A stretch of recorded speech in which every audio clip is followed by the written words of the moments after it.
po yung notice, sir. Kaya po natin pupuntahan. Sa City Hall po ng... Sir, dito po lang po, sir. Dali mo yan, sir. Wala naman, sir. Yan lang. Tapos isang ID, tsaka penalty yung babayaran. So yun, naipaliwanag na. Sana maging aware na sila sa susunod. Sumunod sila kung may wall-side parking. Doon na lang sila pumaratas. Nakikialam. Pero hindi naman po sila yung mga may-ari ng sasakyan. At ito... Sige ba yung driver? Tagal mo na. Lawag na pa rin. Atras sa bati mo. Okay, dumating yung driver. Hindi na naklamp. Pero yung isang... Galing na namin, sir. Nakaklamp na, sir eh. Kasi nilang gisna, ang kinagisna nilang dati, pwede tayo magparada.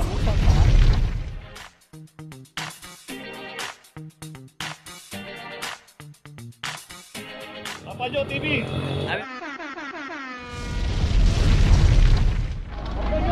Okay, dito ngayon tayo sa Matimias Corner, Alfonso Street. Dito marami na ng mga nakikialam. Pero hindi naman po sila yung mga may-ari ng sasakyan.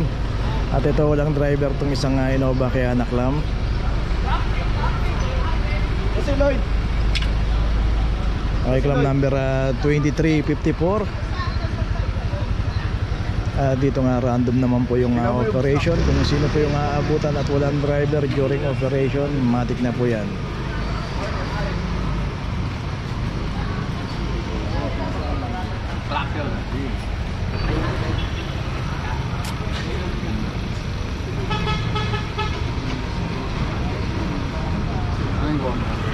Alfonso. Alfonso.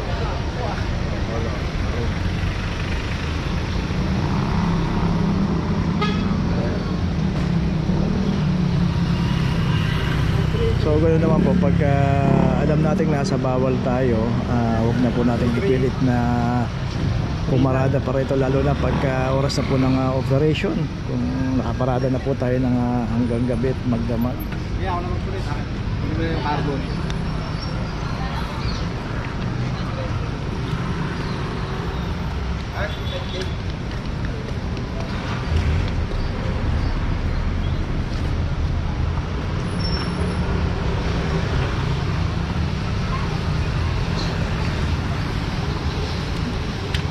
Okay, ito may notice na, tuloy na po tayo.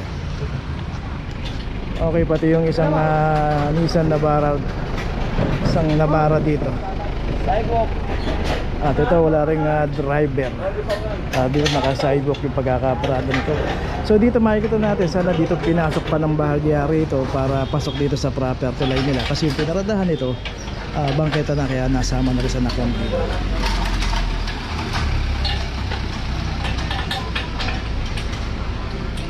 (2344) at ito wala rin kasing driver pa. Ito, walang basan, tatama. So yan, kita natin. Nilagyan na rin ng karton dyan para for sure na hindi magagasgas yung clamp. Saka may goma naman po yan, yung pinaka-plato niya.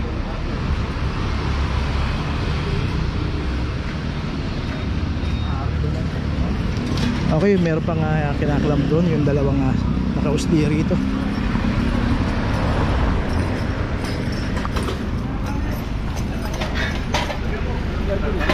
Sige ba yung driver? Tagal mo na. Lawag na pa rin.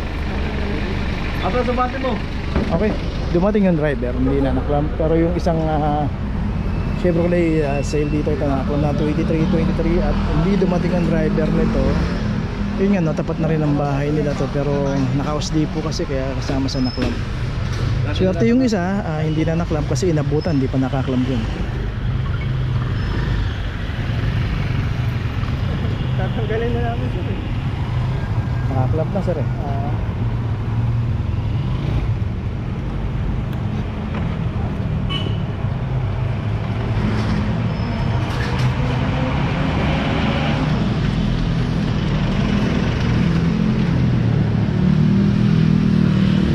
So yun, nilagay na lang doon sa loob, din na natin ginawa na kasi halos mapupuan na po kasi loob ng bahay. So yun, bali kasama sa naklock yun. Okay, yun, kita natin. Ito na yung Pajardo Street. Tuloy na po tayo. Okay, dito pa rin tayo, Vicente Cruz. Ayan, nandiyan na tayo sa kanto ng Ramon Magsaysay. At dito yung isang Toyota.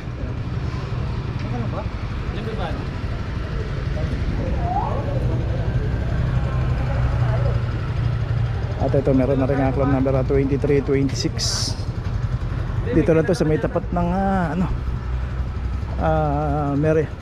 Manila Child Development Center, dito sa may barangay rito.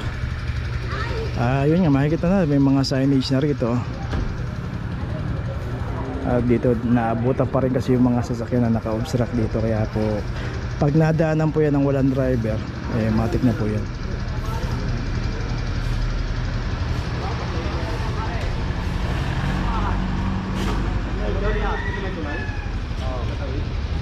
Major Patalim Ho.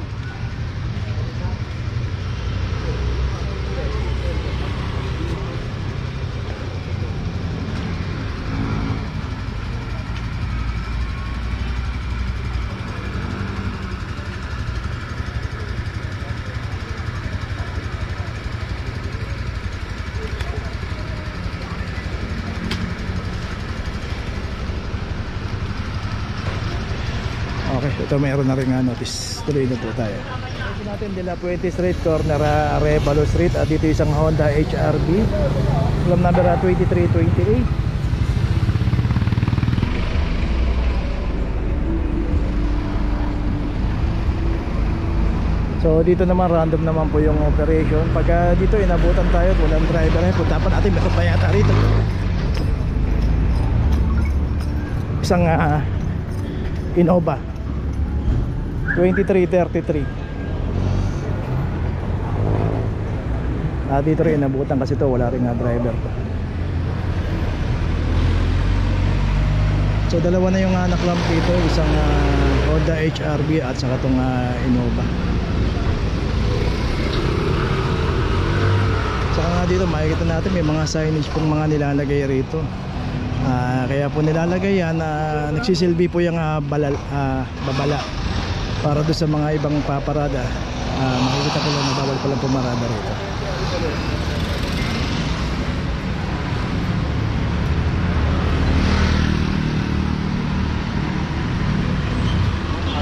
Arevalo.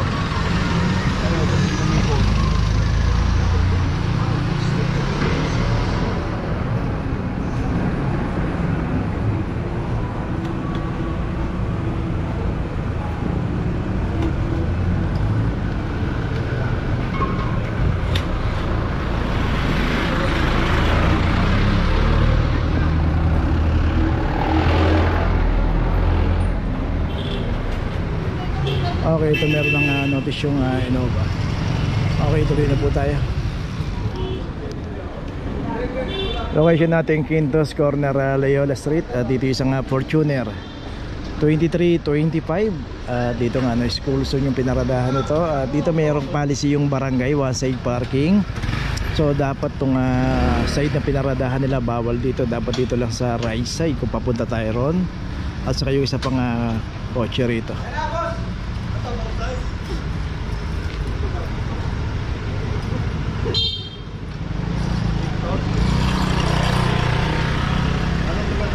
Quintos. Quintos. Dito yung isang Mazda, ito nakaklam na rin 2338. So dalawang sasakyan yung naklam dito.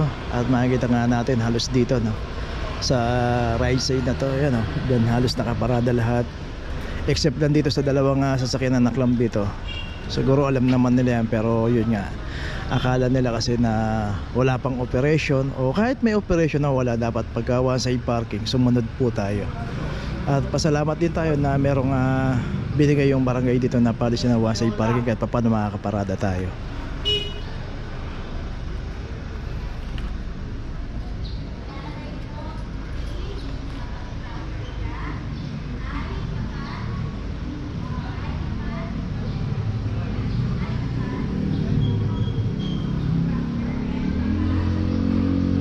So maging aware po tayo, 2024 na, dapat alam na natin yung mga policy kung saan mga bawal.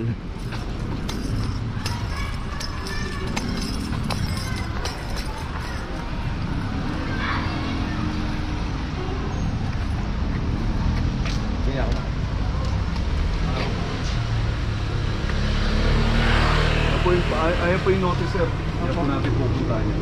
Sa City Hall po ng Dito po. Dali mo yan, sir. Papel na yan. Wala na po mga sabi. Wala na ako, sir. Babayaran Yan po. lang. Tapos isang ID, tsaka penalty yung babayaran mo. So yun, naipaliwanag na. Sana maging aware na sila sa susunod. Sumunod sila kung may side parking. Doon na lang sila pumarada sa side na to. Wag na rito. Ayun, saka yung isang Mazda meron na rin. Kapag ka nabayaran mo, tatanggalin po agad. May pupunta sir, nakamotor. Mag-a-unlock yan. Bayaran nyo muna po. Okay, so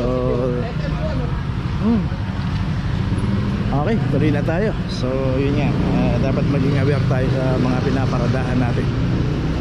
Okay, tuloy na tayo. Okay, nandito na ngayon tayo sa opisina ng clamping, sa impounding dito sa Central. Dito na po nagtatapos ang ating vlog. Maraming salamat po sa mga subscriber, sa mga viewers, sa mga napadaan po sa ating channel. Maraming salamat po sa mga suporta nyo. Sa mga hindi pa po nakakapag-subscribe, subscribe na po tayo mga kabayan. Maraming salamat po. Mabuhay!